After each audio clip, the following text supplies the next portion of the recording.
여러분, 성경의 딱 한 장 안에 엄청난 스케일의 우주적 전투, 그리고 정말 따뜻한 돌봄, 마지막엔 감동적인 회복까지 이 모든 이야기가 담겨 있다면 믿으시겠어요? 오늘 우리가 함께 살펴볼 이사야 27장이 바로 그런 곳입니다. 아주 강력하고 상징으로 가득 찬 예언이죠. 야, 시작부터 정말 극적이지 않나요? 한번 보세요. 마치 거대한 서사시의 첫 장면 같죠? 그런데 있잖아요. 이게 그냥 옛날 신화에 나오는 바다 괴물 이야기가 아니라는 거예요. 이 뒤에는 훨씬 더 깊은 의미가 숨어 있습니다. 자, 그래서 오늘 우리는 이 네 가지 키워드를 가지고 이사야 27장의 문을 한번 활짝 열어보려고 합니다. 처음엔 거대한 뱀과 싸우고요. 그 다음엔 아주 아름다운 포도원을 구경하고, 마지막엔 모두가 다시 모이는 그 감동적인 장면까지 저랑 같이 한번 쭉 따라가 보시죠. 네, 그럼 첫 번째 이야기부터 바로 들어가 볼까요? 바로 뱀을 처치하다입니다. 여기서 핵심은 상징적인 괴물이죠. 레비아탄과의 아주 드라마틱한 대결입니다.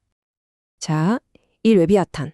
이게 그냥 신화에 나오는 용 같은 괴물이 아니라는 점이 진짜 흥미로운 포인트예요.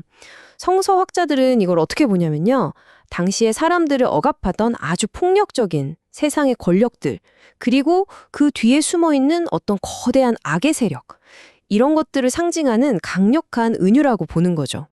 실제로도 그랬어요. 역사적으로 보면요, 해설가들은 이 레비아탄이라는 상징을 시대마다 여러 억압적인 세력에 대입해서 설명했습니다. 예를 들어 고대의 이집트나 아시리아 같은 거대 제국들, 아니면 로마 제국, 좀 더 나아가서는 이런 모든 악한 세력들을 조종하는 최종 보스, 그러니까 사탄을 가리킨다고 해석하기도 했죠. 자, 이제 분위기가 확 바뀝니다. 방금까지는 막 거대한 전투씬이었잖아요. 이제는 아주 따뜻하고 사랑이 가득한 포도원 이야기로 넘어가 볼게요. 이 포도원 이야기가 왜 중요하냐면요. 사실 이사야서 앞부분에 실패한 포도원 이야기가 한번 나오거든요. 들포도만 맺었던 그 포도원이랑 지금 이 포도원이 아주 선명하게 대비되는 거예요. 그러니까 실패를 딛고 새롭게 시작하는 어떤 희망을 보여주는 거죠. 특히 붉은 포도주가 열리는 포도원이라니 얼마나 귀하고 풍성한 느낌이에요. 그렇죠? 하나님이 이 포도원을 어떻게 지키시는지 한번 보세요. 내가 포도원 지기가 된다. 때때로 물을 준다. 밤낮으로 지킨다. 와, 이건 그냥 멀리서 잘했나 하고 보는 수준이 아니죠. 정말 적극적이고 엄청 세심한 돌봄이 느껴지지 않나요? 마치 정원사가 자기 자식처럼 아끼는 나무를 돌보듯이 진짜 한순간도 눈을 떼지 않겠다는 그런 따뜻한 약속 같아요. 그럼 왜 이렇게까지 지극정성으로 돌보는 걸까요? 그 궁극적인 목표가 뭐냐면요.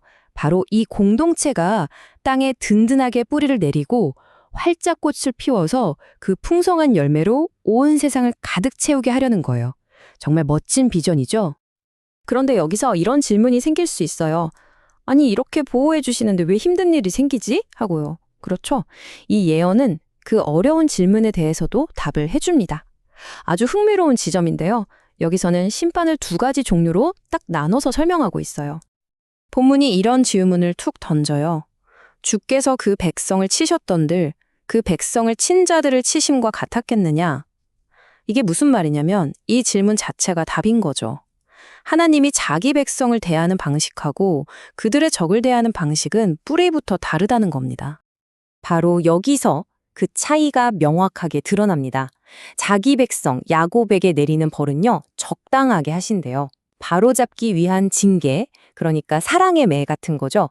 반면에 그들을 억압했던 자들에게는 자비가 없어요.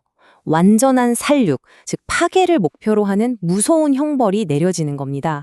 그러니까 자녀에게는 적당히, 하지만 적에게는 가차 없다는 뜻이죠. 결국 이 측량된 고난, 즉 적당한 징계의 열매는 뭘까요? 본문을 보면 그 목적은 죄를 뉘우치게 하고 다시 올바른 예배로 돌아오게 만드는 거예요. 그냥 벌 주고 끝! 이게 아니라 우상숭배 같은 잘못된 것들을 뿌리 뽑아서 깨끗하게 만드는 일종의 정화 과정이라고 할 수 있겠네요. 자, 이제 드디어 이 예언의 클라이맥스, 마지막 장으로 들어갑니다. 여기서는 억압자들은 무너지고 흩어졌던 사람들은 눈부시게 돌아오는 정말 한편의 드라마 같은 이야기가 펼쳐집니다. 먼저 그 견고했던 성읍이 무너지는 장면부터 시작해요. 이건 보통 신비의 바빌론이나 로마로 해석됐는데요. 이 도시가 완전히 황폐해져서 마치 광야처럼 버려질 거라고 합니다. 모든 게 무너져 황무지가 된다는 이 예언, 이건 곧이어 나올 엄청난 반전을 위한 일종의 무대장치라고 볼 수 있죠. 아니, 왜 이렇게까지 가혹한 심판이 내려지는 걸까요? 그 이유가 나와요. 바로 깨달음이 없는 백성이기 때문이라는 겁니다. 그러니까 진리를 알 기회가 있었는데도 의도적으로 외면하고 깨닫지 않으려고 했던 거죠. 그 완고함이 결국 자기 자신들의 운명을 결정해버린 셈입니다. 그리고 이어서 마침내 회복으로 가는 길이 열립니다. 첫 번째, 주께서 흩어져 있는 자기 백성을 털어내신다고 해요. 이게 마치 농부가 추수할 때 알곡을 탁탁 털어내는 것처럼 적극적으로 모으는 모습이에요. 두 번째, 그렇게 모으는데 하나씩 모은다고 합니다. 와, 이건 정말 단 한 사람도 빠뜨리지 않겠다는 세심한 약속인 거죠. 그리고 마지막 세 번째, 큰 나팔이 울려 퍼집니다. 자, 그럼 이 마지막 핵심 상징 큰 나팔은 대체 뭘까요? 많은 해설가들은 이걸 복음, 즉 기쁜 소식의 선포라고 해석합니다. 땅끝까지 울려 퍼지는 아주 강력하고 기쁜 소리, 사람들을 다시 하나로 모으는 위대한 구원의 메시지인 거죠.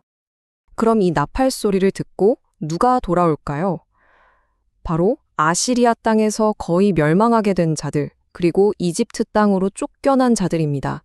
한마디로 세상에서 가장 약하고 소외되고 길을 잃었던 사람들이에요.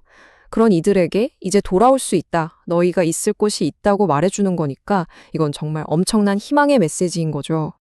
그리고 이 기나긴 여정의 최종 목적지는 바로 여기입니다. 흩어졌던 모대 사람들이 돌아와서 예루살렘 성산에서 여호와께 예배하리라. 하나의 공동체 안에서 다 함께 기쁨으로 예배하는 이 모습.